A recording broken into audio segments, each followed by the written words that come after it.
Hello सारे होशियार बच्चों, क्लास 8 के हिंदी के टॉपर्स बच्चों, एक बार फिर आप सबका बहुत बहुत स्वागत आपके अपने YouTube channel learn Hindi with Anju ma'am में। बच्चों, हम लोग आपकी पाठ्य पुस्तक सोन चिरैया पढ़ रहे हैं, जिसमें आपके पाठ चांदी का जूता, इसका एक्सप्लेनेशन भाग 1 और भाग 2 हमने कर लिया था। अच्छी तरह से हमने इस पाठ को समझ लिया था। अब हम लोग पीछे की एक्सरसाइज करना शुरू करने जा रहे हैं। तो सबसे पहले हम लोग करेंगे मौखिक प्रश्न। ठीक है बच्चों, तो चलिए शुरू करते हैं। ये लीजिए, पहला प्रश्न है मौखिक प्रश्न के अंतर्गत, किसके पुत्र की वर्षगांठ धूमधाम से मनाई जा रही थी? इसका उत्तर बच्चों, लेखक के मित्र वकील शिवराम के पुत्र की वर्षगांठ धूमधाम से मनाई जा रही थी, है ना। सबसे पहली लाइन जब हम लोग पाठ पढ़ रहे थे ना, पहली लाइन में ही ये बात थी कि लेखक अचानक अपने मित्र वकील शिवराम के घर पहुंच गए और वहां उन्हें पता चला कि उनके पुत्र की वर्षगांठ धूमधाम से मनाई जा रही है। ठीक है, चलिए दूसरा प्रश्न देखते हैं। किसे देखकर लेखक बहुत प्रसन्न हुए? तो उसका उत्तर बच्चों, वेंकटेश्वर राव, क्योंकि वेंकटेश्वर राव उनके कॉलेज के मित्र थे, तो वहां पर अचानक उन्हें देखकर वे लेखक बहुत प्रसन्न हुए। ठीक है, अगला प्रश्न देखिए, सीमा कौन थी? उत्तर है, सीमा वेंकटेश्वर राव की पुत्र वधू थी, है ना, यानी उनके बेटे की पत्नी थी। ठीक है, चलिए आगे चलते हैं।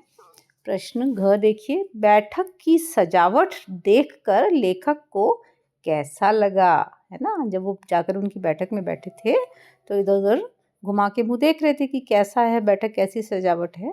तो बैठक की सजावट अत्यंत सुंदर थी। उसे देखकर लेखक को ऐसा लगा मानो फिल्मी शूटिंग करने के लिए अभी अभी तैयार किया गया सेट हो, है ना। इस तरीके से उन्होंने एक उपमा दी है। ऐसा मतलब इतना सुंदर लग रहा था कि मानो अभी अभी फिल्मी शूटिंग के लिए तैयार किया हो, पूरी तरह से व्यवस्थित था।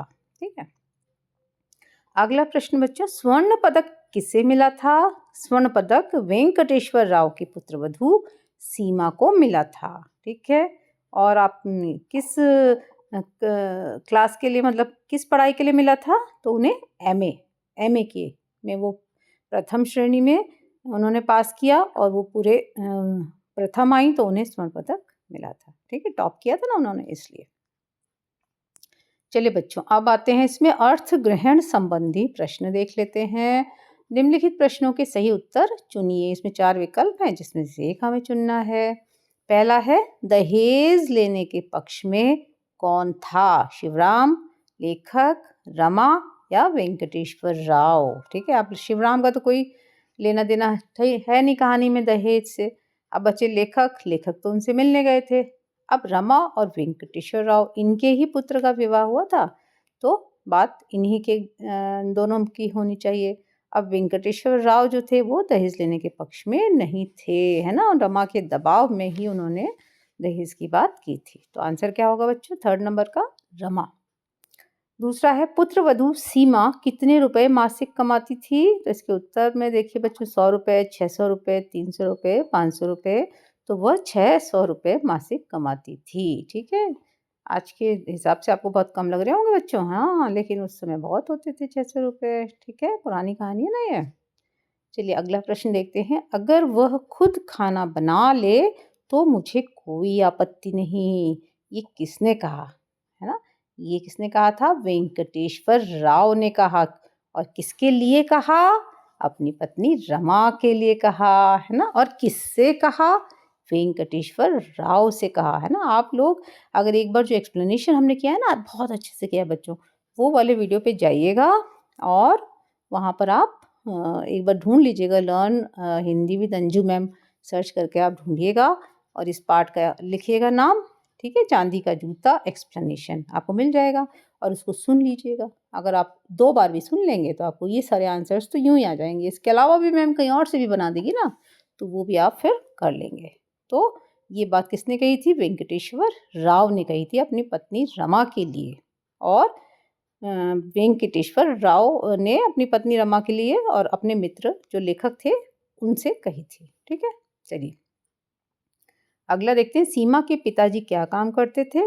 तो क्या कहानी में ये उल्लेख है, सीमा के पिताजी सिविल सप्लाई अफसर थे। ये चौथा आंसर देखिए, ये सही है। बाकी सही नहीं है। चलिए अगला है, एश ट्रे देखकर लेखक की उत्सुकता क्यों बढ़ गई। अब देखिए एश ट्रे जो है, मेन जो कहानी है आपकी स्टोरी की, जो टाइटल है ना, जो उसका वो इसी पर निर्भर है।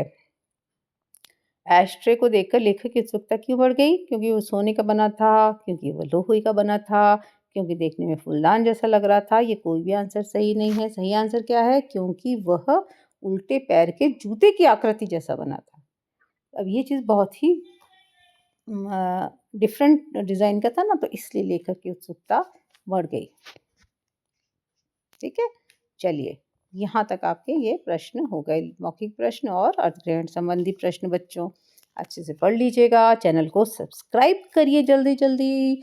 आगे की आपको सारी चीज़ें तभी तो मिल पाएंगी ना फटाफट, वरना के सर्च करने में कई बार नहीं भी मिलता है, दिक्कत होती है ना। तो आप इसको सब्सक्राइब कर लीजिए, ताकि जो भी लेसन तैयार होगा आपके पास आ जाएगा, नोटिफिकेशन भी आ जाएगा अगर आप बेल आइकन ऑन करके रखेंगे। ठीक है बच्चों, अपने दोस्तों को ज़रूर इसको शेयर करिए, सभी को इसका फ़ायदा मिलना चाहिए ना, सभी बच्चे पढ़ें, जो भी पढ़ते हैं 8th क्लास में सबको भेज दीजिए।